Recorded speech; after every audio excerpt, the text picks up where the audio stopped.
Ladies and gentlemen, welcome into the state of recruiting. Before we dig into Dante Moore flipping from Oregon to UCLA, we will dig into plenty of other items the rest of the week. So just want to let you know we're going to have everything covered. But when the number one player in the country makes a move, we have to dig in on that topic. I'm your host, John Garcia Jr. Find my written work at Sports Illustrated, SI.com. My podcasting work is here at CFB Nation. Please like, subscribe, rate, share, all that fun stuff. The great content coming down right now ahead of signing day on CFB Nation via 3, 4, 5 different podcasts. So very diverse group of hosts to bring you coast to coast knowledge of the great sport of college football. Again, follow CFB Nation, subscribe on YouTube, all that fun stuff. But as we mentioned at the top of the show, this is called the state of recruiting for a reason, and you can't dig into the state of recruiting without the quarterback position and the best quarterback in the class of 2023. Of course, for those of you that follow me, you know it is Dante Moore, who, after some up and downness that we'll get into here in a minute, really shook up college football recruiting Monday morning when the news of his flip from Oregon to UCLA broke via ESPN. Pete Thamel with the exclusive there. He actually spoke to Dante about the flip from Oregon to UCLA. So I want to start there. Let's start with the tangible before we get into the opinion that I will surely share. He told Pete, quote, "I went on a visit to UCLA. I talked to God and my people and really within myself. I knew UCLA was the right move for me." He thanked Oregon and admitted the loss of Kenny Dillingham to Arizona State was a very big deal in that recruitment. Dillingham recruited Dante previous to his post at Oregon, and then obviously hit another level with that relationship once he got to Eugene for good. So Dante was appreciative of how Oregon handled everything. He informed them before it went public. They've already turned their attention to other quarterbacks. So that is something to know, even though there's not much time between now and National Signing Day. And what's interesting is there's so many factors in this recruitment, in this decision, according to Dante. Dante seems to be focused on himself more than the broader spectrum and broader focus of his really seismic commitment flip, saying all the right things. Quote, "I want to keep football the main thing and be a college student and enjoy life. Football is my main thing. That's what I love. And I can keep that the main thing." Obviously, that was in response to just kind of the bright lights of LA, NIL, and the Caleb Williams hub, a crosstown rival there. Maybe that rivalry begins in 2023. That was an interesting take. Obviously, the Big Ten move for UCLA will play a factor in this decision there as well. And now Dante gets to play certainly a bit closer to home. So shout out to Pete Thamel on the scoop from Dante Moore's flip from Oregon to UCLA. Couple things, maybe more than a couple things, as you record here, or as you listen to our recording here on December 19th. This thing changed. I think it's a really good example of how the information, how the decisions, how the vibes, how the feels, and all of that can be so fluid in this era of college football, especially in recruiting, especially this close to signing day, especially when there's a coaching change. Dante Moore was done. He was set with the Oregon Ducks. Before that point, remember, he drew out his recruitment. At one point, he was expected to commit in the spring, and then he was expected to commit early summer. He didn't commit until late in the summer, just before the 2022 football season began. And as he sorted through all these options, Notre Dame, Michigan, Ohio State, Texas A&M, LSU, Florida, Miami, and of course, Oregon, as he shifted through all those options, shifted or sifted, by the way, as he sifted through all those options, he really wasn't ready at any point until late in the summer months. And a lot of that credit, especially during that closing period, went to Kenny Dillingham. So the moment Dillingham took the Arizona State head coaching job, It was going to be a big deal in this Dante Moore recruitment. And we knew that, right? We tracked that here at the State of Recruiting. Once Dillingham opened it up and left, that door was open. We reported on Michigan State trying to slam it shut. Really, the moment all that stuff got going, we heard rumblings of Ohio State and other programs trying to get involved. And then he tangibly showed us a new school interested in taking that official visit to UCLA the second weekend of December, I believe the weekend of December 9th. And then after that point, kind of quiet. No secondary visit. There was chatter of a few potential trips, including one back to Eugene. Didn't quite go down. And we believe Dante stayed in Detroit to mull over this decision. And then he obviously did it, at least publicly, on Monday morning. But the vibes we were getting have been up and down in this thing. The initial threat was Michigan State. We were told to overlook it. And then Oregon doubled down. Dan Lanning visited him. The new offensive coordinator, Will Stein, visited Dante in Detroit. And there was some sense, especially relative to the UCLA visit, there was some sense that Oregon might be able to hold on here.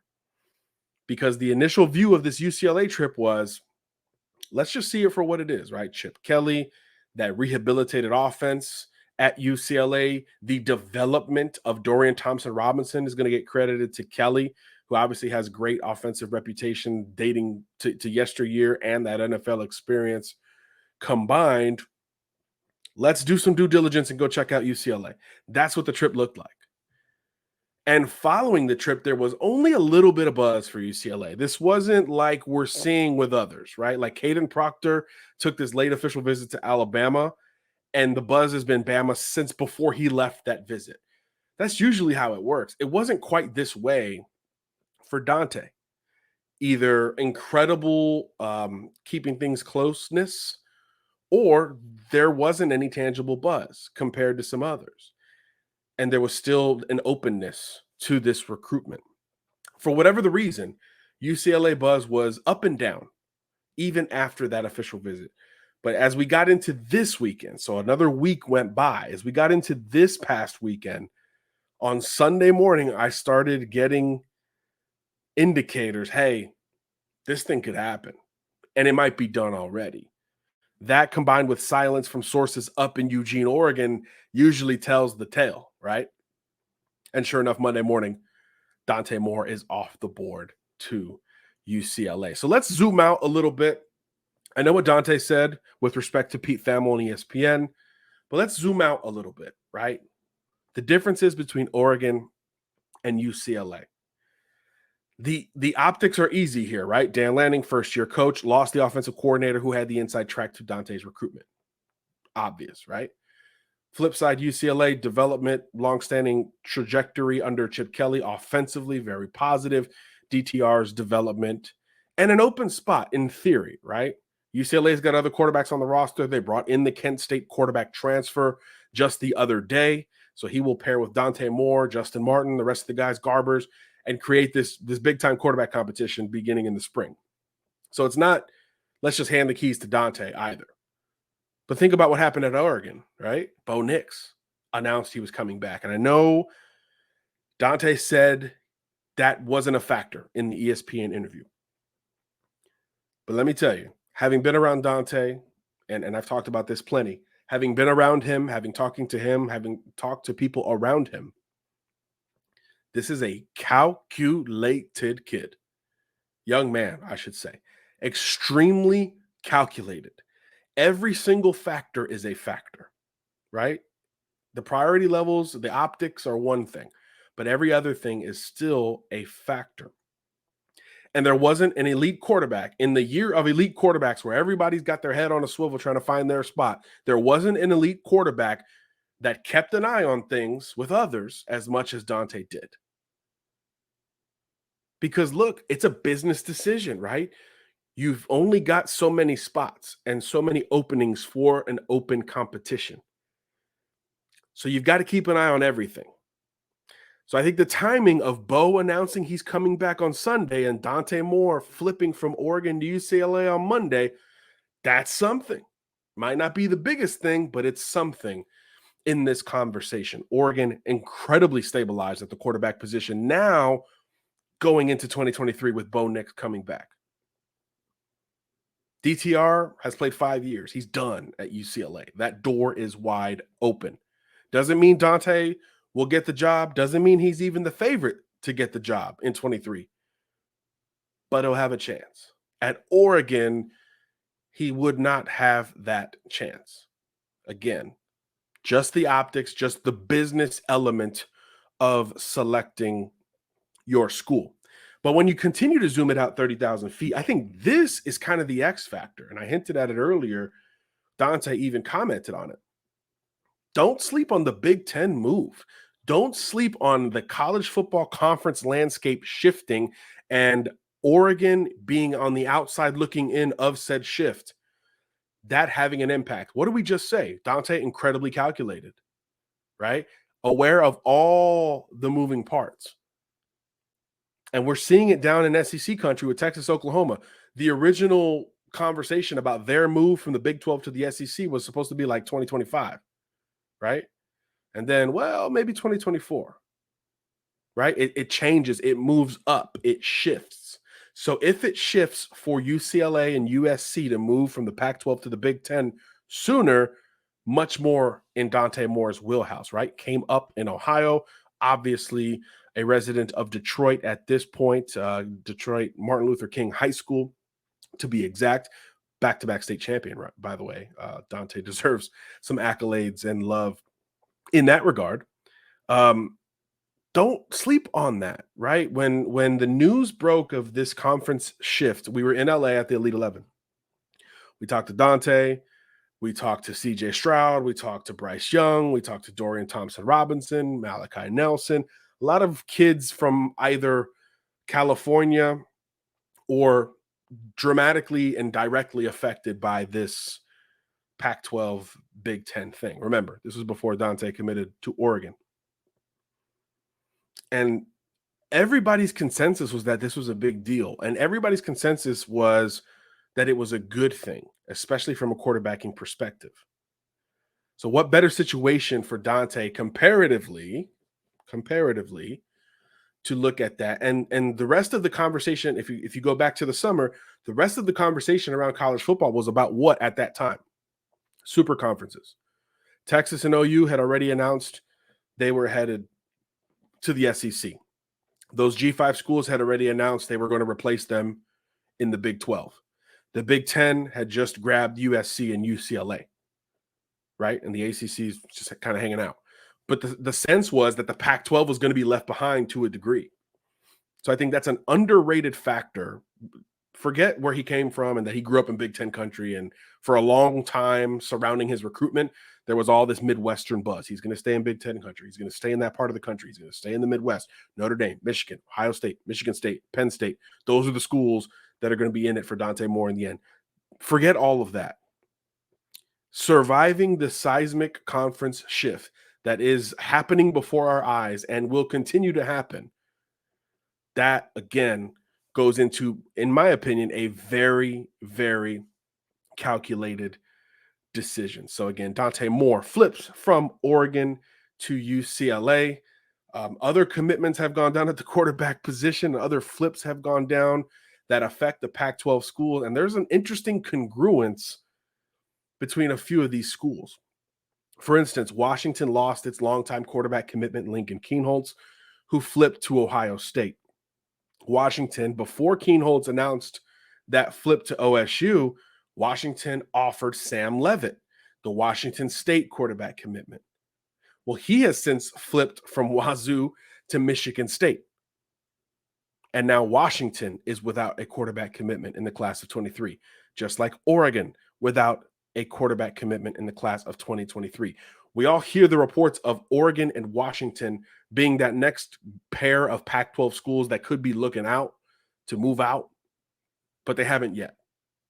And all these quarterback dominoes, Dante Moore, Lincoln Kienholz, Sam Leavitt, in the last week have gone from their futures of playing in the Pac-12 to their futures of playing in the Big Ten. are the most aware recruits out there? It's the quarterback position. These kids are the future faces of college football and the future deciders and decision makers within the sport of college football. Just ask these transfer players that have dominated the sport, right? Just ask reigning Heisman winner Caleb Williams. How about Joe Burrow a couple years ago, right? All the Oklahoma quarterbacks, Kyler Murray, Baker Mayfield, that were transfer players.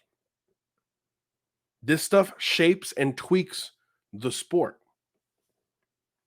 So just interesting and perhaps ironic that these Pac-12 quarterback commits are now future Big Ten quarterback commitments, 3 in the same week, just ahead of National Signing Day. So that will be fascinating to look at. Before we get into Dante Moore's skill set, why this is such a big deal, why he's the number one player, we'll reiterate some of those things. There are some notes on some of these other quarterbacks that are out there.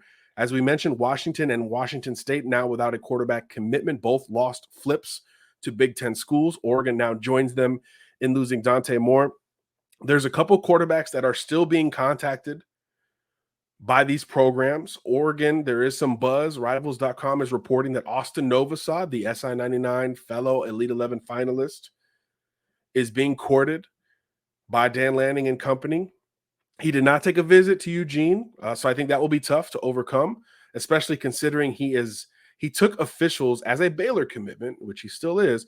He took official visits to Notre Dame and Ohio State and Texas A&M and remains a Baylor commitment. So if Oregon can pull this off, this would be without an official visit compared to Ohio State, Notre Dame, and Texas A&M. So I think it's a bit uphill to say the least, but Oregon's got a lot of ties to the state of Texas. Will Stein, the new offensive coordinator, comes from that part of the state as well. Dripping Springs is in the Dallas-Austin corridor.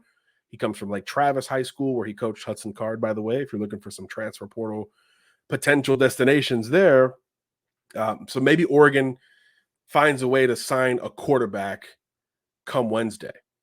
While the rest of the quarterback dominoes shuffle down the stretch of the class of 2023, it is important to note why this is such a big deal, right? This is the year of the quarterback. You've got Arch Manning, you've got Nico Iamaleava, you've got Malachi Nelson, you've got Jaden Rashada.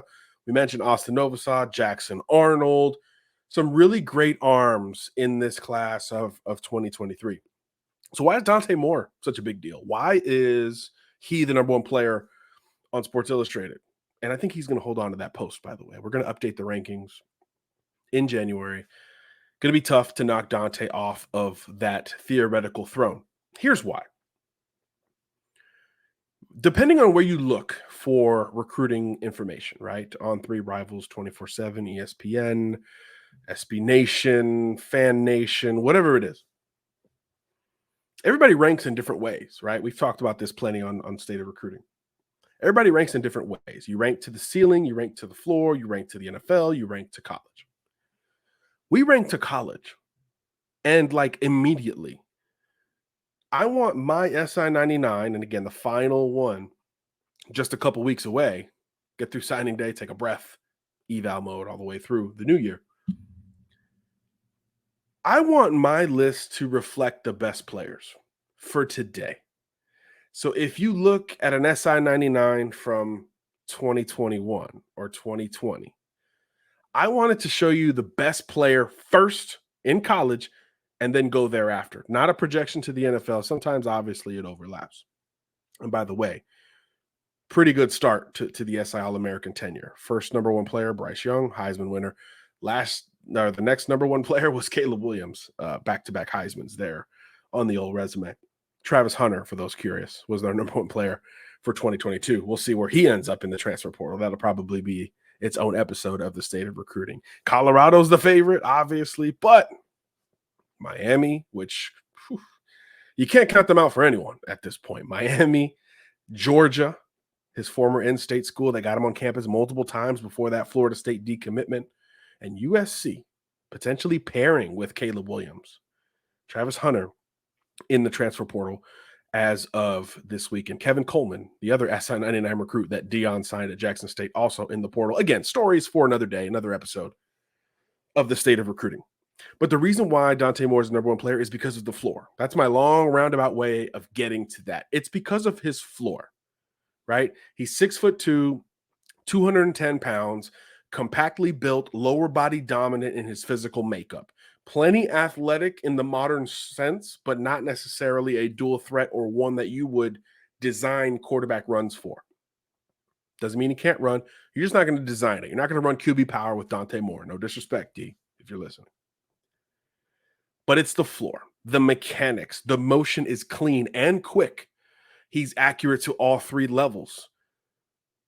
The production, the production. We don't talk high school stats much on this show. It largely doesn't matter. It's a secondary level of the evaluation, right?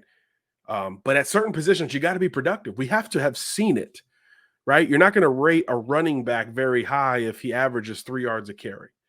You're not going to consider a wide receiver an elite prospect if he's not scoring on chunk plays. You're not going to consider a pass rusher to be special if he's got 4 sacks in his high school career. So at some point, stats really do start to matter more and more. And at the quarterback position, the production has so much to do with what we see at the next level. And in the last 3 years in particular, Dante Moore has been the most productive high school quarterback in the country, in my opinion. Others have thrown for more yards, maybe scored a couple more touchdowns. But in terms of the combination of being ultra productive and winning, hard to beat what Dante's put on tape. For those of you who don't know, Dante Moore, 4-year high school starter at Martin Luther King High School in Detroit. Freshman year, takes the gig and kind of runs with it, like out of nowhere to a lot of people, right? Go back and read our number 1 story on SI when we named Dante number 1. We talked about it plenty. Throws for like 2,000 yards. Huge deal. A little reckless, but, freshman in there. The next year, boom, goes to the state title game. Loses in the state title game, but ultra productive, 30-3 TD to interception ratio. And it's like, who is this kid? Offers are rolling in at this point. Follows that up with probably his best year, his junior year. 3,000-yard season, 40-3 TD to interception ratio with more pressure. And now he gets over that state title game hump. He wins a state title. Had some great players around him. Lost a lot of those players going into 2022. And we saw some growing pains, right? Dante told us in the offseason, hey, I need to step up in 22. I need to be that true leader because we lost a lot of great leaders from that 2021 year. So we saw some growing pains, some unflattering stat lines early in the season for Dante. But as the playoffs grew closer, the weather dipped down, and the title run and defense was truly set to begin in October and November, Dante turned it up to 11. And he finished the year with a 32-3 touchdown interception ratio with another state championship at Detroit King. If you're keeping score at home, just in the last 3 years, so during the 3 state title game runs, he won 2 of 3. In the state title game runs, the TD to interception ratio for Dante Moore, 102-9. So that's better than 10-1 TD interception ratio. As the guy, as the marquee player that everyone is trying to slow down and stop. That is pretty darn impressive. There's one thing to break out and become known, which he did as really a freshman, but more so as a sophomore. It's another thing to sustain that and improve upon that while still taking care of the most important thing, which is winning. And the yardage, by the way, really darn good. About 10,000 yards in his high school career. So 10,000 yards, 130 plus touchdowns, 20 picks through the most as a freshman, as you would imagine. So the floor, the mechanics, what we know now, the build, the mechanics, the motion, the accuracy, the ability to hit all 3 levels, and the high school production, those 5 main boxes in college football recruiting evaluation relative to the quarterback position, checked in Sharpie with Dante Moore. That's why he's the number 1 player in the country. That's why he's the number 1 quarterback in the year of the quarterback. And that's why his move from UCLA, and that's why his move from, you messed up my whole sequence. That's why his move from Oregon to UCLA on Monday, just before National Signing Day 2022, that is why it is such a big deal. Dante Moore, even if he went to Oregon or any of the other schools we talked about, was not going to sit long in college. Now at UCLA, he not only has an opportunity to be a part of this Big Ten immersion, but he has a chance to start right out of the gates and compete right out of the gates in Westwood for Chip Kelly and the revamped, restabilized offensive juggernaut in an increasingly entertaining Pac-12 UCLA Bruins. Huge news in recruiting. We'll have much more recruiting coverage for you, counting down to National Signing Day 2022. This has been an episode of The State of Recruiting. I'm your host, John Garcia Jr. Again, follow, subscribe, like, rate everything on the CFB Nation platform, YouTube, Apple Podcasts, Spotify, all that fun stuff. Thanks for listening. We'll see you soon, probably tomorrow. So God bless. Garcia out.